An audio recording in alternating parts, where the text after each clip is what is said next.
Bonjour tout le monde, bienvenue à l'épisode 26 de Parlons Crime. Donc aujourd'hui, je vous parle du cas de la famille Porco.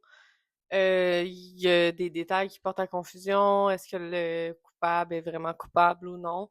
C'est ce qu'on va voir aujourd'hui. Donc, on commence. Le 15 novembre 2004, la police de Bethléem se rend au domicile familial des Porco. Peter Porco, il était greffier de la cour d'appel pour l'État. Il s'était jamais présenté à son travail ce matin-là, ce qui était assez inhabituel là, pour sa part. En entrant dans la maison au 36 Brooklyn Drive à Delmore, l'officier il a découvert le corps sans vie et ensanglanté de Peter près de la porte d'entrée. Joanne Porco, sa femme, elle a été découverte assez rapidement par la police. Elle était dans le lit, complètement ensanglantée, puis elle souffrait de graves traumatismes crâniens et faciaux. Joanne, elle a perdu son œil gauche et une partie de son crâne. Il y a une hache de pompier appartenant au Porco qui a été retrouvée dans la chambre du couple. Euh, alors que Joanne a été transportée d'urgence en chirurgie, la police va vite concentrer son enquête sur le plus jeune des deux fils du couple Porco, Christopher, âgé de 21 ans, qui était à ce moment-là étudiant à l'université de Rochester, qui était à environ 3 heures de route là, de la maison familiale des Porco. Christopher Porco, il se trouvait à l'université lorsque ses parents y ont été découverts. Il a accidentellement été informé de toute la situation par Simone Sébastien, une journaliste du Time Union qui essayait de contacter le colocataire de Christopher pour lui poser des questions sur la famille Porco. Hi, my name is Chris Porco. I was just called by the Times Union saying that my parents were found dead this afternoon. I was wondering if you had any information for me. Hey, Chris, whereabouts are you? I'm at school in Rochester, New York. Okay, you're in Rochester? Yes. Okay. Do you have a phone number there, Chris? Yeah, I sure do. Okay, and are you in a dorm there? Yes, I am. Okay. And Donc, l'inspecteur Bowdish de la police, il a dit que lorsque le personnel médical s'occupait de Joanne, il a pris un moment pour lui demander si elle pouvait identifier son agresseur. Lorsqu'il a demandé à Joanne si c'était un membre de sa famille qui était à l'origine du meurtre, elle aurait fait un signe de tête pour indiquer que oui. Elle aurait aussi affirmé que lorsqu'il lui a demandé si c'était son fils aîné, John, elle aurait secoué la tête pour indiquer que non, mais elle aurait hoché la tête pour indiquer que oui, lorsqu'il lui a demandé si Christopher était le responsable. Donc, le fait que Joanne ait identifié tout de suite Christopher peut expliquer pourquoi la police l'a tout de suite interrogé et poursuivi au lieu de mener une enquête sur d'autres suspects là, potentiels. Puis, finalement, quand même plus tard, là, Joanne Porco, qui s'est réveillée de son coma artificiel, elle aurait affirmé que Christopher n'avait absolument rien à voir avec le meurtre de son mari Peter. 9 mois plus tard environ, en septembre 2005, Joanne écrit une lettre au sujet de Christopher qui était destinée à être publiée dans le Time Union.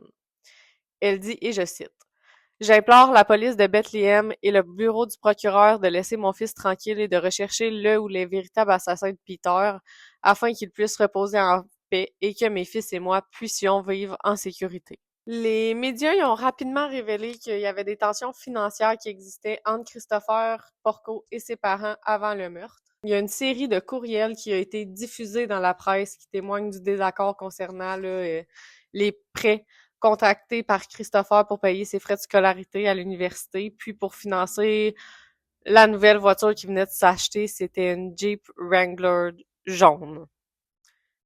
En automne 2003, les responsables de l'université ont obligé Christopher à abandonner ses études en raison de ses très mauvaises notes. Puis il a finalement été réadmis l'année suivante en ayant comme piraté le système puis changé ses notes, là. Il a à ce moment-là fait un prêt de plus de 30 000 $ pour couvrir ses dépenses. Puis il a utilisé le nom de son père comme co-signataire sans son consentement. À l'insu de ses parents, Christopher tentait de payer ses frais de scolarité de l'automne 2004 avec une partie du prêt de 30 000 $ qu'il avait fait. Plus tôt à l'automne, il a annoncé à ses parents sa réadmission à l'université. Puis à ce moment-là, ses parents pensaient que les frais de scolarité y étaient pris en charge par l'université. Moins de 2 semaines avant le meurtre de Peter, Peter avait confronté son fils à propos de ses mensonges puis de des prêts là, faits sans leur avoir dit. Il a envoyé un courriel qui dit « As-tu falsifié ma signature en tant que co-signataire? Que fais-tu? Tu aurais dû m'appeler pour en discuter. J'appelle Citibank ce matin pour savoir ce que tu as fait et je vais leur dire que je ne dois pas être consignataire. » Le lendemain, Peter il a aussi été informé que Christopher il avait aussi obtenu une ligne de crédit auprès de Citibank pour financer sa voiture. Puis Christopher il avait également utilisé le nom de son père comme consignataire pour garantir le prêt de son véhicule. Peter il a écrit de nouveau, mais Christopher répondait ni aux appels ni aux messages de Peter et Joanne depuis là, des semaines. Dans un courriel, Peter il a averti Christopher qu'il allait plus tolérer aucun mensonge. Il lui a dit « Je tiens à ce que tu saches que si tu abuses à nouveau de mon crédit, je serai contraint de déposer des déclarations sous serment pour falsification afin de décliner toute responsabilité et cela s'applique également aux prêts étudiants à Citibank si tu tentes de le réactiver ou d'utiliser mon crédit pour obtenir un autre prêt. » Dans le même courriel, Peter il l'a invité à revenir au domicile familial pour régler le problème.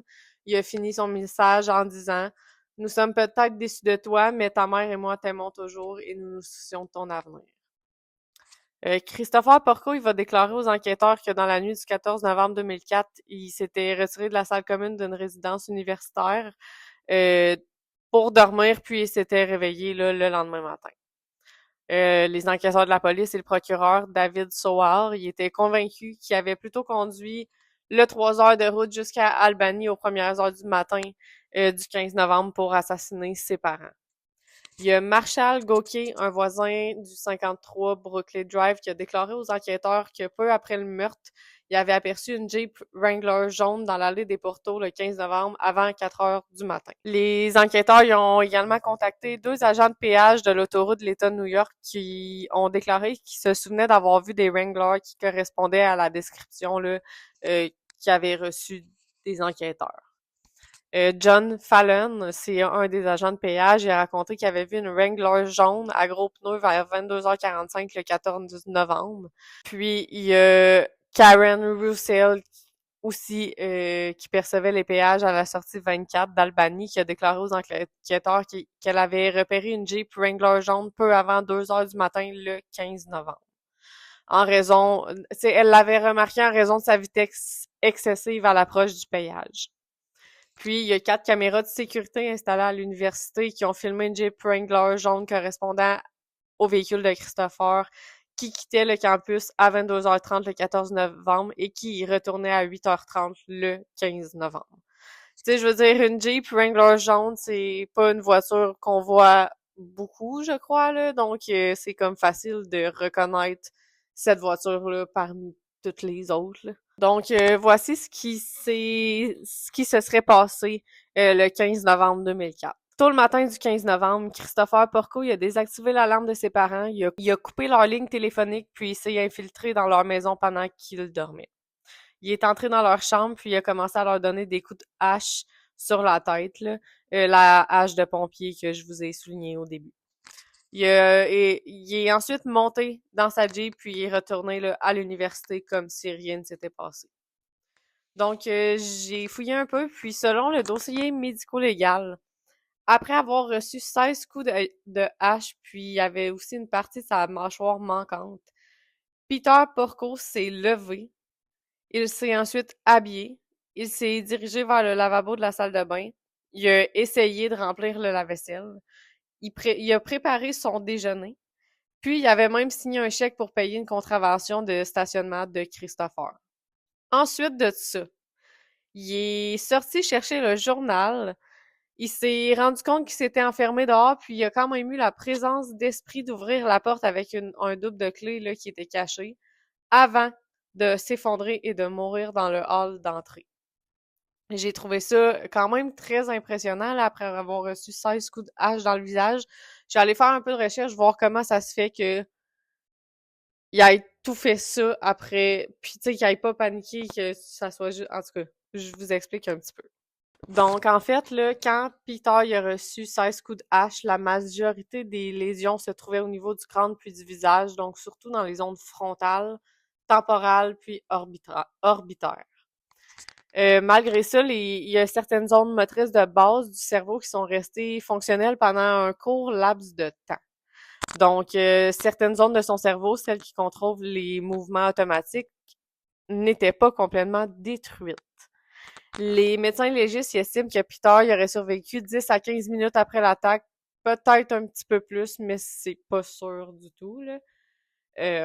Puis durant ces 10 à 15 minutes-là, il perdait massivement du sang, sa conscience était altérée, mais son corps fonctionnait encore parce que euh, la zone motrice de base n'était pas nécessairement assez touchée pour qu'il reste couché par terre. Peter se serait effondré seulement après que la pression sanguine puis l'oxygène de son cerveau ait chuté trop bas pour maintenir là, toute activité motrice dans son corps. J'ai quand même trouvé ça fou là, de lire ça, moi. Je m'attendais pas à ce que Peter fasse toute sa routine du matin, que ça soit tellement ancré dans son cerveau que son corps le fasse par lui-même, malgré tout ce qui s'est passé.